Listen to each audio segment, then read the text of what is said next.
Hi everyone, my name is Santiago Birch. I'm a student at English 10th grade part 1, and this is my cause and effect flowchart assignment.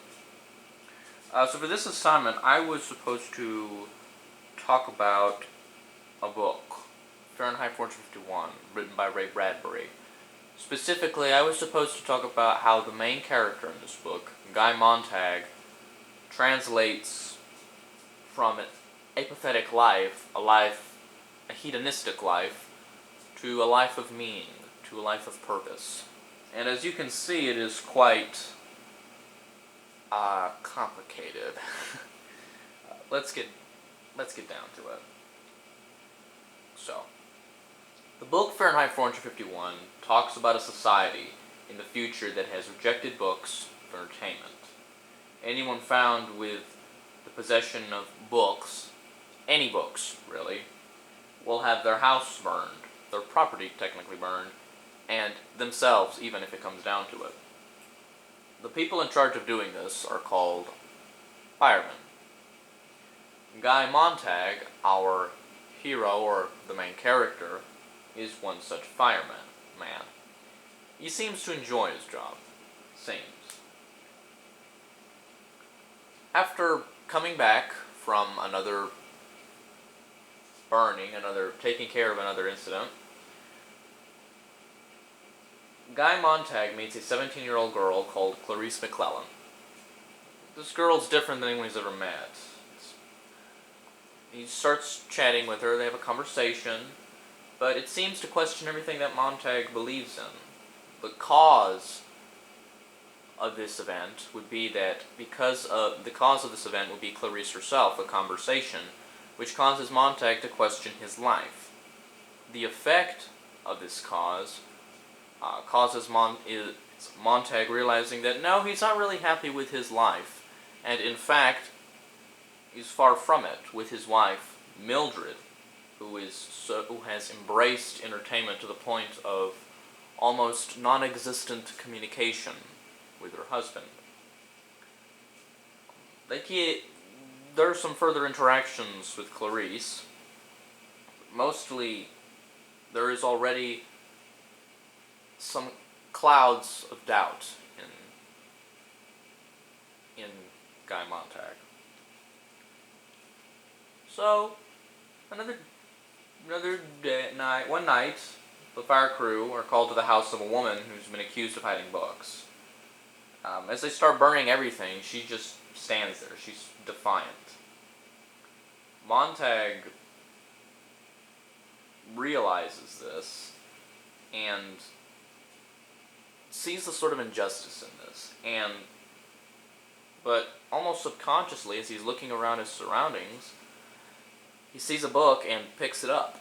He's almost kind of startled he's even doing it. So the cause in this situation would be that Guy Montag effectively saw this woman's rebelliousness towards, technically, the wolves at her door, and as an effect, copied this as well. And as he takes the book home as they're leaving the burning house, the woman commits suicide by setting herself on fire. Quite grim. Later on, the next day actually, Montag pretends to be sick to try to read this book, which actually he tried to read last night but couldn't.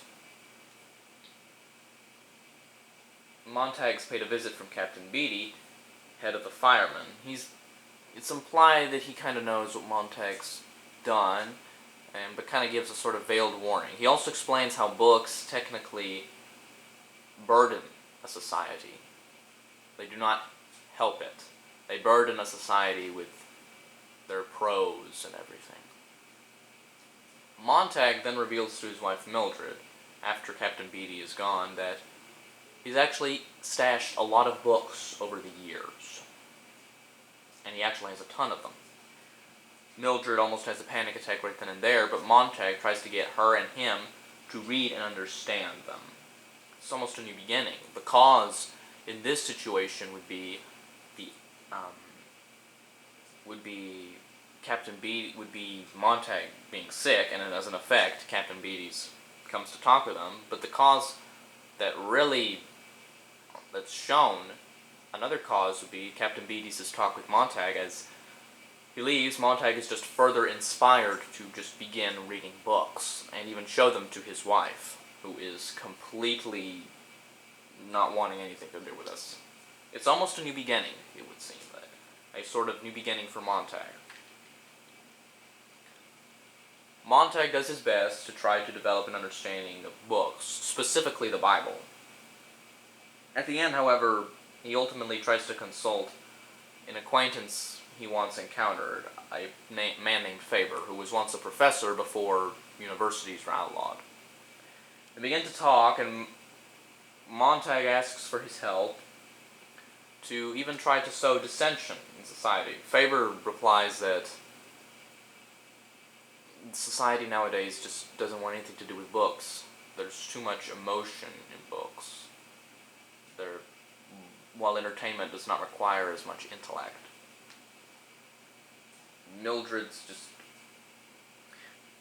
Montag is unhappy with this, and after ripping up the Bible itself, Faber begins to agree, as Faber is tired of seeing books being destroyed.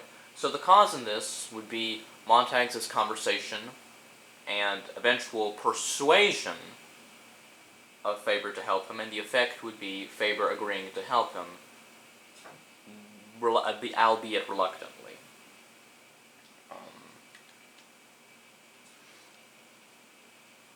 One day, Mildred's friends visit her for a session with the TV, as this is what passes for entertainment in this futuristic society.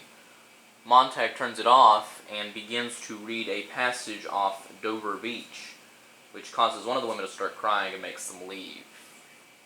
Montag begins to question whether books really should not be outlawed after all, if such an emotion is produced like this. At the end, what happens, the cause of this situation, of this problem, would be Montag reading this book and eventually causing one of the women to cry, and at the risk of exposing himself to the fact that he has books, as well as himself doubting whether books should not be outlawed. Another day at the fire station, the night actually, Montag begins to have much confusion. He's doubting himself. He's doubting everything. And it doesn't help the fact that currently there is a war going on. Though it hasn't reached Montag's city yet, there is a war going on. He gets further confused, and Captain Beatty starts quoting him books, and then begins to he's very surprised, and is just further confused, and as they go to attend to another call, another job to take care of, Montag realizes that actually they're visiting his house. They're right back to the beginning of his questioning, where it all started for him, when he first started to question, or realize that his life was not, that he was not happy.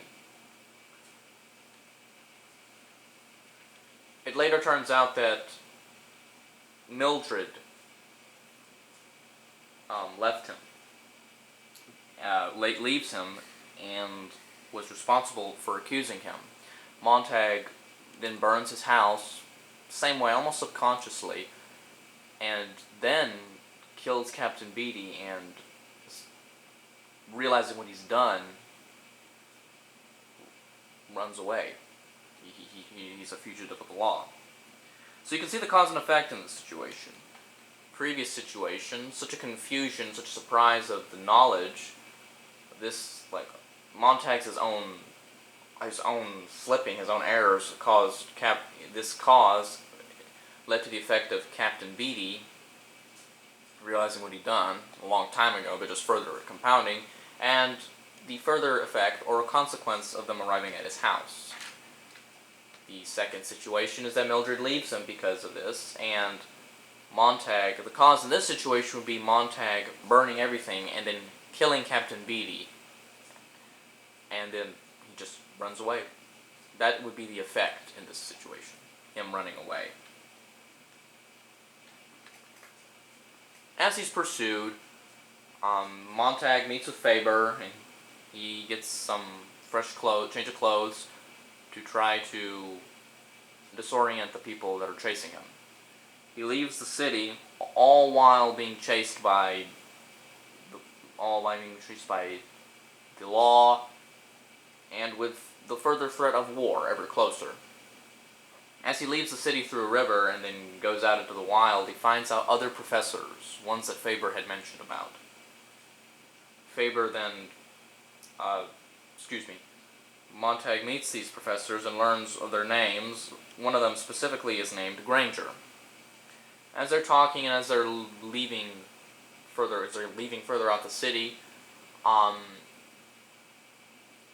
the city's bombed and everything is destroyed. The book explicitly says, and the quote, "The war began and ended in that instant," end quote.